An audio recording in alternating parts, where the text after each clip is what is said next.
Olá, a paz do Senhor. Até que enfim chegamos ao encerramento do nosso trimestre. Hoje já na lição de número 14, foi um presente de Deus para a igreja brasileira, mundial, falarmos a respeito de missões, da urgência, da importância da missão da igreja e da formação da grande comissão. Para você que está aqui pela primeira vez, sou Jane Martins de Souza, professora, superintendente de Escola Bíblica Dominical. Uma satisfação muito grande. Você que me acompanhou durante todo o ano de 2023, muito obrigada pelo seu carinho. Você que não perdeu uma aula. E esse último trimestre, tirei uns dias, deixei 2 lições sem publicar, mas eu precisava disso, de dar um tempo aqui no meu canal para descansar as memórias, renovar as minhas forças, mas mesmo assim muito obrigada pelo carinho, pela compreensão, você que me ajudou durante todo este ano, com dicas, com seu comentário, com seu carinho, tudo isso é um grande aprendizado na minha vida espiritual. Então fica aqui, meu muito obrigada, sou grata a Deus por esse presente que Ele me deu na minha vida, na minha vocação, no meu ministério, na minha chamada. Eu amo, sou apaixonada pela EBD e sou grata a Deus por tudo. Quero continuar, se for a vontade de Deus, continuar aqui trazendo mais subsídios para todos vocês. Não deixe de comentar, isso é importante para o meu canal, para a minha aula, que chegue ao alcance de outras pessoas e outros professores também possam ser ajudados com esse simples comentário, mas eu acredito que abre a mente de muitas pessoas. Então fica aqui o meu muito obrigada por sua participação, por sua contribuição neste ano de 2023, que confesso, foi uma bênção em minha vida. Passei por diversas lutas, estou passando por diversas provações, mas sei que o Deus que me trouxe até aqui vai continuar me sustentando, me guiando, conduzindo os meus passos, para que possamos nos encontrar naquele grande dia, quando Jesus Cristo, por fim, voltar para levar a sua igreja. E eu espero ver você lá no arrebatamento da igreja. E hoje, na lição de número 14, nós vamos falar sobre missões e a volta do Senhor Jesus. O texto que foi tomado por base está em Mateus, capítulo 24, versículo 3 a 14. Eu farei um rápido resumo de tudo que aprendemos ao longo do trimestre. E, claro, cada um tem uma visão do que realmente aprendeu em cada aula. Então, se você quiser usar este comentário em sua aula, use. Mas se não, faça um comentário segundo o que você aprendeu. Isso é muito importante, que aprendamos, né, com este trimestre. Que Deus continue abençoando o nosso comentarista, para que ele possa trazer mais comentários tão maravilhosos como esse para o nosso crescimento espiritual. Se você quiser aproveitar o comentário, tudo bem. Na lição 1, nós entendemos que o enfoque da grande comissão são nas etnias inseridas em cada nação, que é a tradução do termo etnos. País é uma nação politicamente definida, enquanto etnia é um povo culturalmente definido. Isso é o desafio da igreja e da grande comissão. Há no mundo 24.000 etnias, portanto, as pessoas que aceitam esse desafio devem ser cheias do Espírito Santo, pois é Ele que convence do pecado, que regenera e capacita os homens a confessarem Jesus como Salvador. Deus escolheu a igreja como única instituição responsável em evangelizar o mundo e fazer missões transculturais com todas as barreiras a serem vencidas. Entre elas, barreiras geográficas, novas nações e novas culturas, barreiras culturais, valores, hábitos e costumes, barreiras econômicas, diferença de dinheiro e costume, barreiras linguísticas e religiosas. Na lição 2, entendemos que a natureza missionária está em Deus, nele começam todas as coisas e que ele escolheu uma família, a de Abraão, para abençoar todas as famílias da terra. De Abraão e sua linhagem veio o Salvador do mundo, Jesus Cristo. O desejo de Deus é o de reconciliar o mundo consigo. A história da redenção tem origem no amor de Deus desde o Antigo Testamento e sendo confirmado no Novo Testamento. Para esta obra no Antigo Testamento, Deus escolheu Israel para revelar ao mundo antigo o seu amor e o desejo de salvá-los. Falharam em sua missão e Deus, depois disso, escolheu a igreja para realizar esta obra e nos auxilia com os dons espirituais e a presença real do Espírito Santo em nossa vida e em nosso meio. Na lição 3, entendemos que o desejo de missões transculturais começa no Antigo Testamento com Elias, sendo enviado a uma viúva de Sarepta, e também com o profeta Jonas, sendo enviado a uma poderosa nação, Nínive, e pregar o juízo divino e exortá-los ao arrependimento. Deus se importa com todos os povos desde o passado.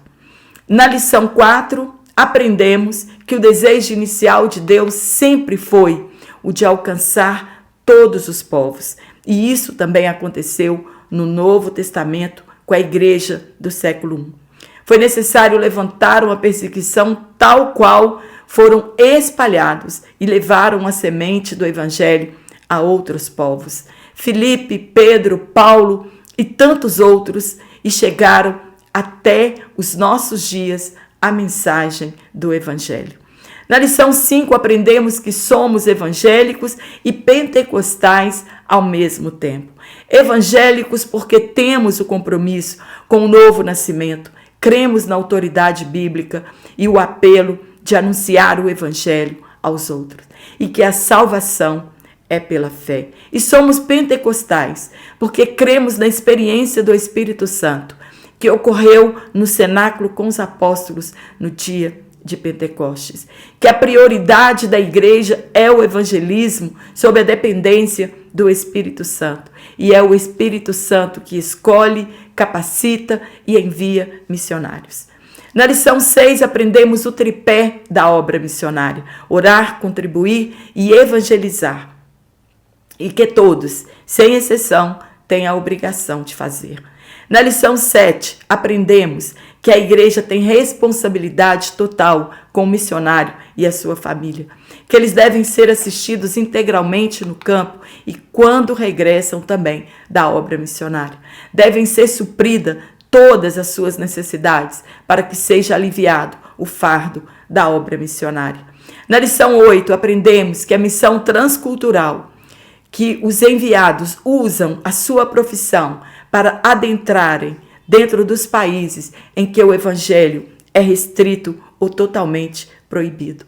Primeiro eles são preparados, instruídos, treinados e depois enviados. E por intermédio de sua profissão, podem livremente transitar nestes países. O apóstolo Paulo usou de sua profissão para não ser pesado às igrejas que havia evangelizado. Na lição 9, aprendemos acerca do sustento missionário, que deve ser permanente ao missionário. Ele não pode ser enviado e depois abandonado. Com certeza, ele não suportará as provas e que cada crente tem a responsabilidade de contribuir para o sustento da obra missionária. Na lição 10, aprendemos sobre a janela 1040 e da dificuldade de transpor as barreiras existentes, principalmente a barreira religiosa, pois lá estão presentes as 3 maiores religiões do mundo: o budismo, o islamismo e o hinduísmo. E aprendemos que 2/3 da população mundial se encontra ali, oprimidas pelas forças satânicas, e que nossa luta não são contra os governantes ditadores, mas contra as potestades nas regiões celestiais, e que devemos lutar também com nossas armas espirituais dadas por Deus.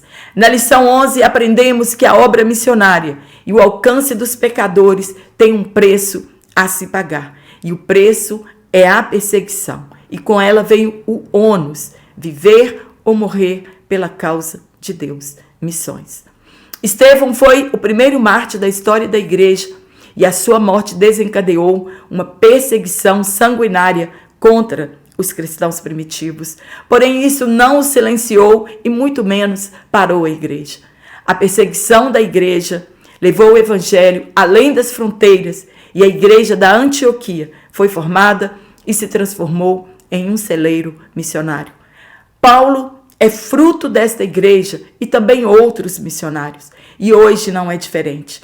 A igreja continua sendo perseguida em todos os lugares. E claro que em alguns lugares com requinte de crueldade. Mas ela continua avançando e ganhando milhões de almas para o reino de Deus. Na lição 12 falamos sobre a igreja em Antioquia, um modelo missionário a ser seguido. Haviam profetas e doutores, porém não confiavam em sua sabedoria humana. Era o Espírito Santo que, depois de orarem e jejuarem, que separava missionários para enviá-los ao campo missionário. Paulo fez 3 viagens missionárias, sendo enviado pela igreja de Antioquia, e sempre retornava para prestar contas do que o Espírito Santo havia feito por intermédio deles. Relatou todos os seus sofrimentos, mas entendeu que servir a Deus era a coisa mais importante da sua vida. Na lição 13, falamos sobre o propósito de missões, que o desejo de Deus é redimir a humanidade daqueles que creem, e é nossa responsabilidade levar o evangelho. Aprendemos que haverá juízo para os que desobedecerem à imposição de Jesus feita à igreja, evangelizar. Infelizmente, muitos líderes, muitos crentes não estão atendendo o apelo divino quanto à obra missionária. Porém, chegará o dia de prestação de contas. E será que quando Jesus Cristo voltar, nos encontrará servindo, sendo fiéis? E na lição 14, falaremos sobre missões e a volta de Jesus. Será que realmente estamos aguardando a volta de Jesus? Estamos trabalhando para que a volta dele seja no tempo oportuno? A nossa obrigação é levar o evangelho a todas as nações, e aí sim virá o fim. Entretanto, se deixarmos de anunciarmos o evangelho, haverá um duro juízo para nós. Jesus pode voltar a qualquer momento. Você crê nisso? Se cremos, por que não estamos evangelizando como fomos comissionados a fazer? Jesus pode voltar a qualquer momento. Devemos anunciar o evangelho para que o pecador se arrependa e creia que Jesus é o único Salvador. Os sinais preditos por Jesus no Monte das Oliveiras estão cada vez mais fortes. Nações contra nações. Rússia contra a Ucrânia.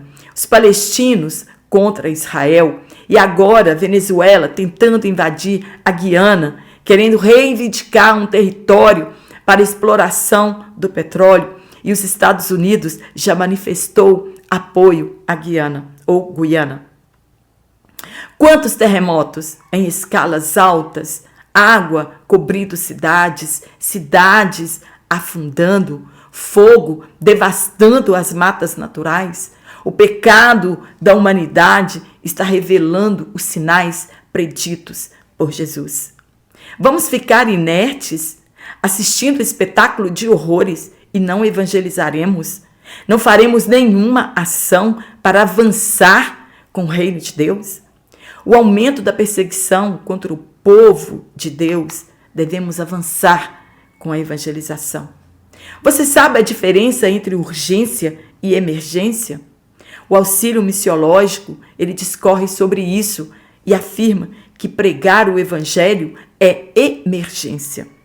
Urgência consiste em condição de saúde que requer atenção médica imediata, mas não apresenta risco de vida. Já a emergência é uma condição que representa risco iminente à vida. Se não pregarmos o evangelho, a vida de milhões de pessoas estão fadadas à infelicidade ou à miséria eterna. As emergências envolvem questão de vida ou morte. Você sabe quantos milhões de pessoas morrem sem salvação, sem saber que Jesus Cristo é o Salvador? A solução é anunciar o evangelho e orar para que Deus levante mais ceifeiros. A igreja do passado tinha a convicção de que Jesus voltaria naquela geração e por isso evangelizaram, e isso trouxe um senso de urgência a eles. E nós? Perdemos esse senso de urgência? Muitos já não querem nem mais que Jesus volte, pois precisam realizar seus sonhos e projetos. Deixaram de lado os interesses do reino e agora preocupamos-nos somente com os nossos interesses.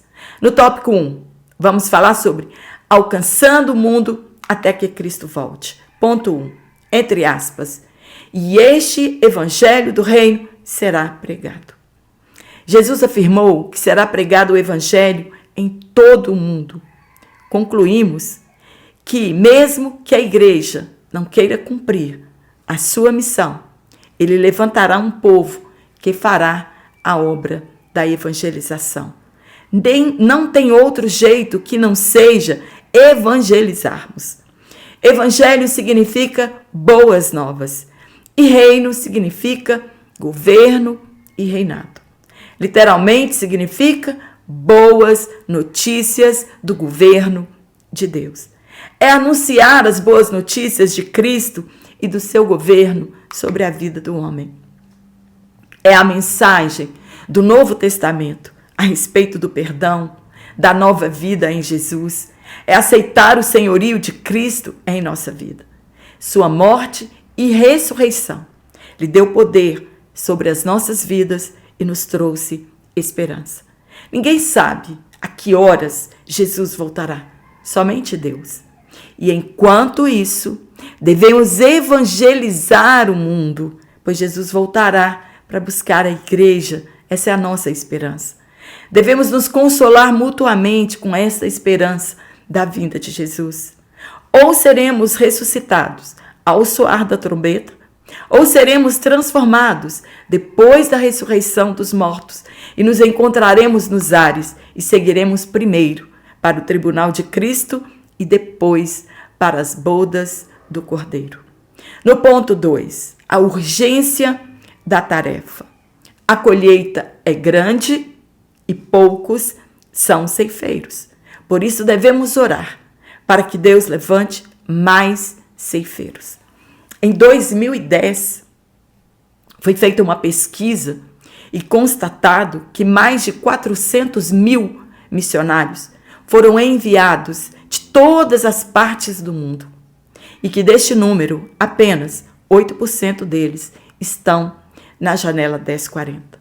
Os motivos são poucos vocacionados para isto e a dificuldade de transpor as muralhas fechadas destes países. Por que a urgência? Porque Cristo vai voltar e isto é um fato. Por isso somos advertidos a desenvolver nossos talentos concedidos por Deus de modo a dar frutos antes da volta de Jesus. Um dia será o acerto de contas quando o Senhor da Seara voltar e o servo útil será salvo, enquanto que o servo inútil será lançado no lago de fogo. Devemos abrir os nossos olhos espirituais para enxergarmos os campos brancos para a ceifa. São poucos os ceifeiros, mas há uma colheita que precisa ser feita antes da ceifa, ou seja, antes da vinda de Cristo. Uma colheita de obreiros, mesmo sendo poucos, e da noiva, que deve estar ataviada quando o noivo vier buscá-la. Terá de estar pronta para as bodas do Cordeiro. Haverá festa no céu quando chegar o momento do casamento do Cordeiro. Grande alarido com a noiva que já se aprontou e foi vestida de linho fino, brilhante e puro, que são os atos de justiça dos santos. No segundo tópico, a volta de Jesus atrelada à obra missionária. No primeiro ponto, a relação da volta de Jesus e missões. Se quisermos que Jesus volte logo, devemos ter conhecimento que isto acontecerá quando o evangelho for pregado a todas as nações. Billy Graham afirmou que Deus ligou a segunda vinda de Jesus ao sucesso da evangelização mundial. Depende de cada um de nós a volta de Jesus Cristo. Devemos trabalhar com todas as nossas forças. Deus não nos enviou desprovidos de ferramentas espirituais para cumprirmos com excelência a obra que Deus deu à igreja para fazer. Fomos revestidos de poder do alto, capacitação, ousadia, intrepidez e temos a cooperação do Espírito Santo. A vontade de Deus é que todos sejam salvos. Muitos dizem que Jesus está demorando a cumprir a sua promessa de voltar. Na verdade, ele está paciente, não querendo que ninguém pereça e que esta demora resulte em arrependimento. Devemos estar à disposição de Deus para sermos usados nesta geração. Este deve ser nosso objetivo primário e objetivo da Igreja Universal. A Bíblia diz que quem ganha almas é sábio. Devemos levar as pessoas à retidão. Temos feito isto? Nosso testemunho tem levado as pessoas a Cristo? Ou temos afastado as pessoas de seguirem a Cristo? No ponto 2, o chamado para a igreja. João, em seu tempo, no século I, escreveu que o tempo está próximo. E agora, já passados mais de 2000 anos, o que nós vamos dizer? Qual a sua posição? Infelizmente, muitos querem retardar a volta de Jesus enquanto não realizam seus sonhos e os seus projetos. A volta de Jesus, ela não está atrelada às nossas realizações, aos nossos sonhos, mas sim à evangelização mundial. Estamos vivendo as últimas horas da igreja na Terra. É um alerta para nós sobre missões, sobre efetuar a obra de Deus, que fomos chamados e capacitados para fazer. Precisa se levantar uma nova geração de voluntários e responder ao chamado universal para a evangelização. Fazemos parte da grande comissão e devemos preparar novos crentes para que também eles ouçam o soar da trombeta quando Jesus voltar. Fale de Jesus sem cessar. Use suas redes sociais. Aproveite da liberdade que temos de falar do Evangelho. Não perca seu precioso tempo com outras coisas a não ser fazer a obra de Deus. Nossa voz pode chegar onde você nunca chegaria, ou onde nunca você chegará. Então, anuncie as verdades do reino de Deus, as boas novas de que existe um Salvador e que um dia ele virá nos buscar. Amém? Espero ter te ajudado com este comentário. Se você gostou, dá um curtir, compartilhe em suas redes sociais. Se você não é inscrito, se inscreva no meu canal. Se você deixou de receber as minhas aulas semanalmente, desative o sininho das notificações, conte 10 segundos e ative outra vez o sininho e você então continuará recebendo as minhas aulas semanalmente. Quero agradecer primeiramente a Deus pelo ano de 2023, cheio de lutas, cheio de provações, mas Ele me trouxe até aqui e acredito que Ele continuará me guiando, né, neste caminho maravilhoso de servi-lo até quando Jesus voltar. Agradeço pelo seu carinho durante este ano também, as orações, sou carente das orações de todos vocês, para que o Espírito Santo continue me usando como um canal de bênção e eu possa ajudar professores, né, trazendo aqui subsídios para que as nossas EBDs sejam melhores, nós sejamos despertados pela palavra de Deus. Então fica aqui meu muito obrigada pelo seu carinho. Continue comentando nas minhas aulas para que o meu canal chegue ao alcance de outras pessoas também e elas possam ser ajudada. Sou muito, muito grata a Deus. E eu quero desejar aqui para você um feliz 2024. Nos despedimos do 2023 cheios de gratidão. Mesmo que tenhamos enfrentado lutas, você pode dizer: estamos felizes porque até aqui o Senhor nos ajudou. E este mesmo Senhor continuará nos ajudando. Então não desista da sua chamada, da sua vocação. Continue fazendo aquilo que o Senhor te chamou para fazer, porque o dia da prestação de contas chegará e Ele então dirá: vinde, bendito do meu Pai. Um forte abraço a todos vocês e eu te espero aqui ano que vem, se Deus assim nos permitir então.